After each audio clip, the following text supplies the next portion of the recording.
Well, hi again, everybody, and welcome to another episode of 100 Yards Football. This is our Legend Show, and today we're going to talk about one of the great college players of all time. You may think of some others that should be a part of it, but one way, shape, or form, we're going to try to convince you that Matt Leinart should be somebody that would be in your list somewhere, gold, silver, bronze, whatever. But what an amazing college career that this young man had, along with the Heisman Trophy and so many other awards that he was able to make. The national championship really was a difference maker. We're going to discuss here today, along with Vincent Turner, our co-host and founder, and Jeremiah Long, our producer and engineer. I'm Harper LeBel. Today, Vincent, when you talk about USC and some of the great traditions and legacies, I know your favorite player of all time is O.J. Simpson. What a difference he made in your life. Mine was Anthony Davis. I got to see him live, and that changed my love for football. But if you're a Trojan and you don't include Matt Leinart in terms of one of the greats of all time, then we're going to have a little bit of a discussion about that. No question about it. I'm going to say these names right here. Paul McDonald, Vince Evans, Pat Hayden, Carson Palmer, Mike Ray, all former great USC quarterbacks. But for my money, my life on the line, I'm going with Matt Leinart. Is the greatest quarterback that ever was under center for the USC Trojans. Back to you, Harper. Matthew Stephen Leinart, he was born on May 11th, 1983, and he had astigmatism. It's called strabismus, if I'm not mistaken, where his left eye in particular for him, it basically, in layman's terms, he was cross-eyed. He had an operation when he was 3 years old and a procedure to try to straighten out that left eye to get it to where it matches perfectly with what the right is. He had to wear glasses to correct that issue. So I imagine, if I'm not mistaken, the focus was not what it should be if the eye was out of alignment. So you have to train your eye to go back to where it needs to be even after that procedure. And Matt was a little bit chubby when he was younger, so he took some ridicule. And he says that, he had to be tough, right? You had to let it roll off your back like a duck in terms of the criticism and how mean and cruel sometimes kids can be to others. But overcoming that as a young man and then turning it into a great basketball and football career at Modern Day High School, where you get seen, you're seen.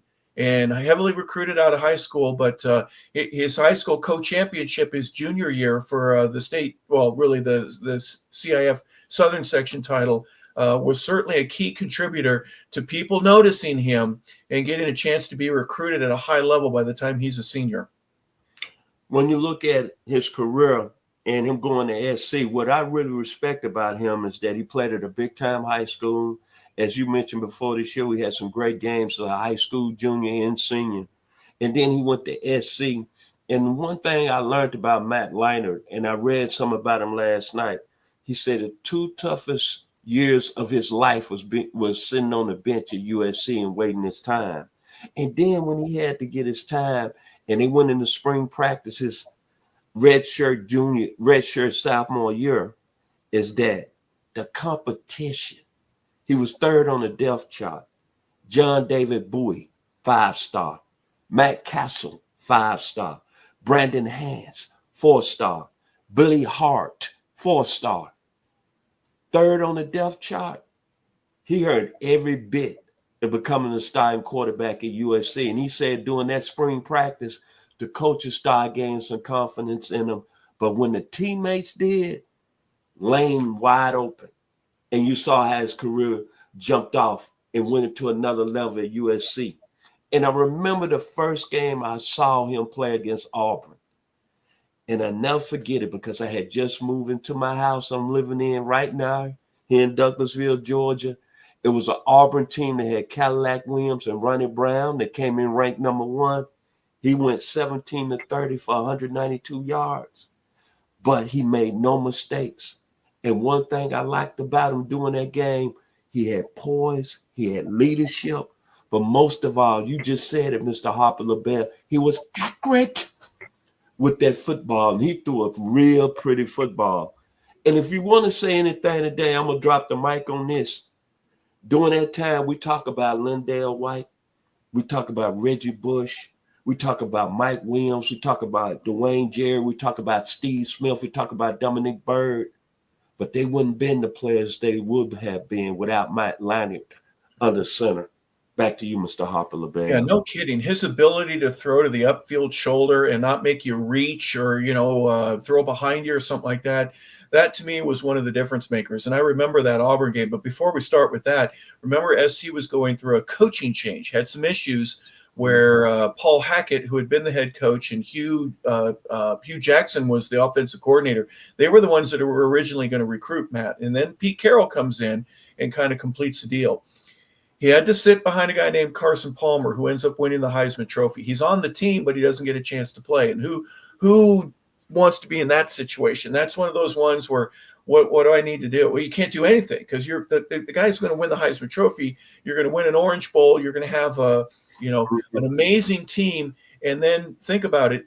Your recruiting is going to increase. You're going to get more 5 stars. You're going to get a lot of 4 stars and some of the best of the 3s that are going to want to come to your campus and build off of that. So it's real important for you to be a part of that recruiting process when a guy comes in, like let's say Reggie Bush. Hey, here's the way we do it at USC.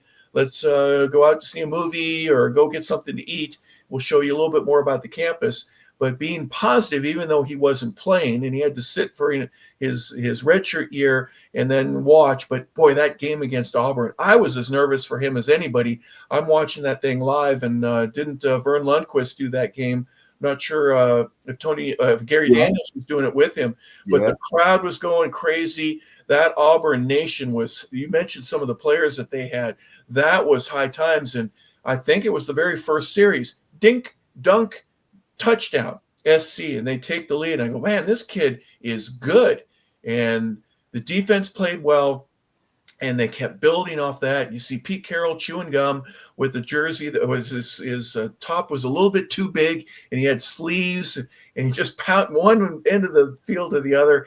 And if you're an SC fan at all, you got to go, hey, things are looking pretty good right here. So that first game against Auburn, but then the multiple games after that, where he loses 2 games in 3 years. 2 games.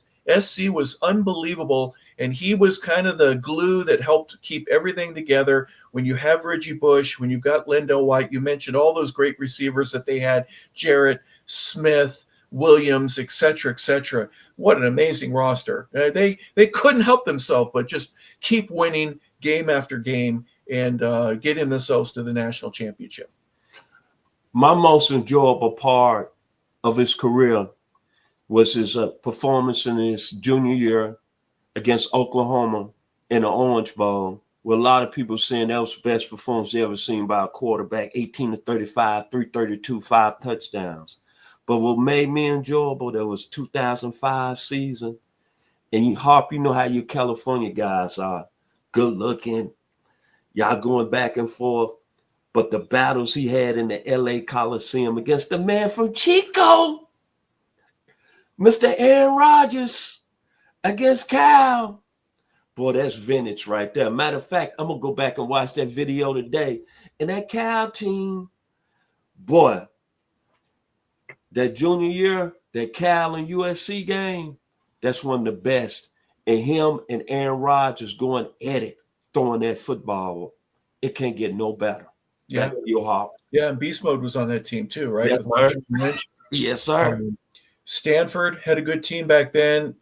It wasn't when Harbaugh was there at that specific moment, but there were some really good conference wins. You had Oregon and Washington that were constantly putting pressure on everybody in the pack to have to beat them in order to get there. And then, of course, games against UCLA. But obviously that senior year, they're trailing by 3 with just under 2 minutes left to go. He gets sacked. It's second and 20 against the University of Notre Dame with the green jerseys and Brady Quinn and just one guy after another. Pete Samardzija had a fantastic game. The Bush push with 9 seconds left to go. He's knocked out of bounds. They give him 7 seconds, and when everybody is expecting him to spike it, he ends up faking everybody out, including me. And for a split second, what are you doing?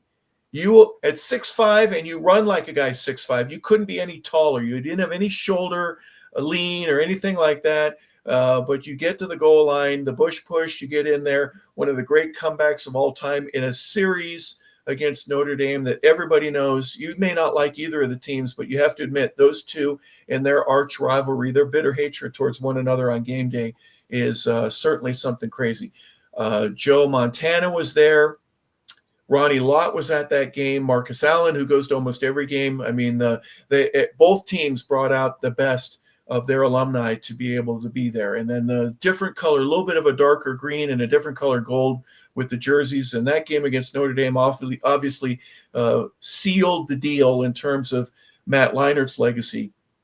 Obviously, SC had to deal with the sanctions with Reggie Bush and everything like that. But here's a guy that had just a fantastic college career. They say that Tim Tebow was one of the greats of all time, but really when you look at Matt Leinart and the success that they had, he's got to be up there with amongst the best.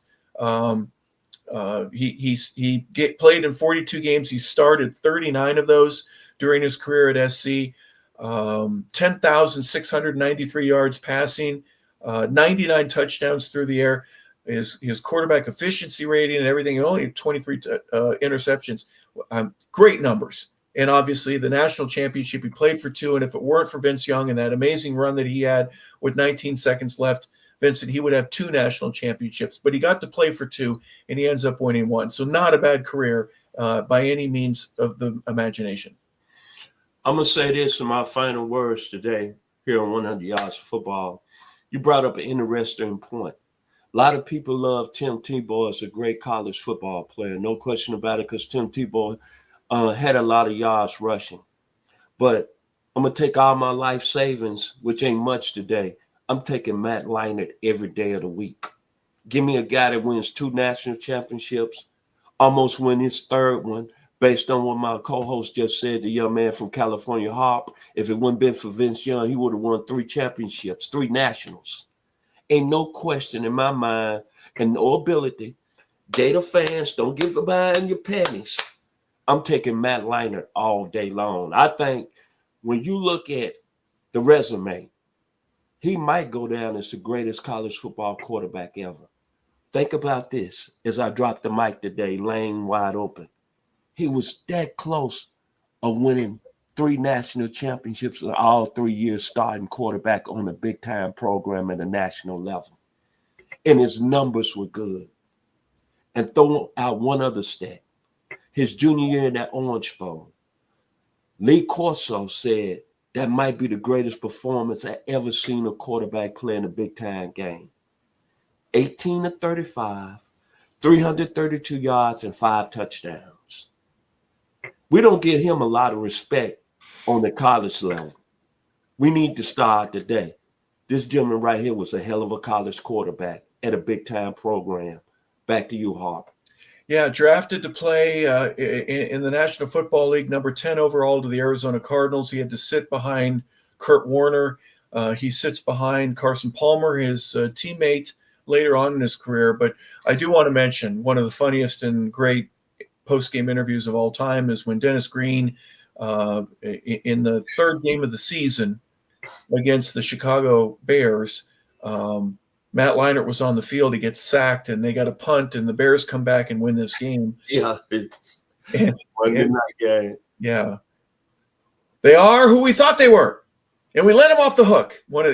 Go listen to Dennis Green's post-game Arizona Cardinals Chicago Bears interview after that. Even Dennis got lambasted for that, but had a sense of humor about it too, because they had played them in the 3rd of their 4 preseason games earlier. So he kind of understood and knew that this was going to be a team in the Bears that we're going to recognize and have some fun playing against. And we had the lead late in the ball game, and we let him off the hook. But 7-year career in the National Football League for Matt Leinart. Let's look at some of the things that he was able to do and accomplish while he was at the University of Southern California. BCS national champion outright, no questions asked, in 2004. He was national champion in 03. 04, loses that game in 05 against Texas, one of only 2 losses that he experienced as a collegiate player. He wins the Heisman Trophy in 04, the Walter Camp Award, the Johnny Unitas Golden Arm in 05, the Manning Award in 04. There's an Archie Griffin Award. He wins that 2 times.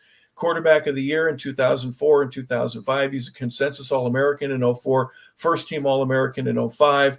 He was the Pac-10 Offensive Player of the Year in 2003 and 4, and he is the first-team All-Pac-10 in 2003, 4, and 5. His number 11 was retired by the University of Southern California. College Football Hall of Famer, 99 touchdowns, 57.1 completion percentage. I mentioned the 10,600 yards, an amazing collegiate career. We salute you, Matt Leinart, for a fantastic career, a tremendous leader, and one of many great All-Americans to come out the University of Southern California. Final thoughts, Vincent? Maybe the greatest college quarterback ever under center. Just look at his resume. Can't argue with it. At a big-time program. Back to you, Mr. LeBel. Yeah, and final thoughts would be he had a son when he was in college, remarried, and now he is on Fox on their big game show that they have. So Matt Leinart certainly making the best of his post-career life after football. But he and Urban Meyer and Brady Quinn, obviously enough, those two were at odds with one another. Now they've become great friends. So we appreciate everything that Matt Leinart was able to do to make NCAA and pro football just a little bit better. We're grateful for that. We're also grateful for you tuning in today. So for Jeremiah Long, for Vincent Turner, I'm Harper LeBel saying thank you for tuning into our Legend Show. This has been a special edition that we have on Matt Leinart, Fight on Matt. We appreciate everything that you've done. So have a terrific day, everybody. We appreciate you watching 100 Yards of Football.